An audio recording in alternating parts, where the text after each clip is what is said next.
Well, when will these storms end? It's windy again today. Look, the tide's really high, and all this seaweed has been piled up by San Javier council workers to collect with their truck. They used a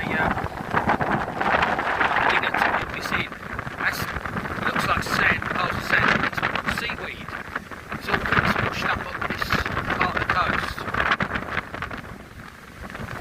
And if you've got any idea what these birds are doing, I think they're feeding. They've been blown off the island. I thought they'd all migrated.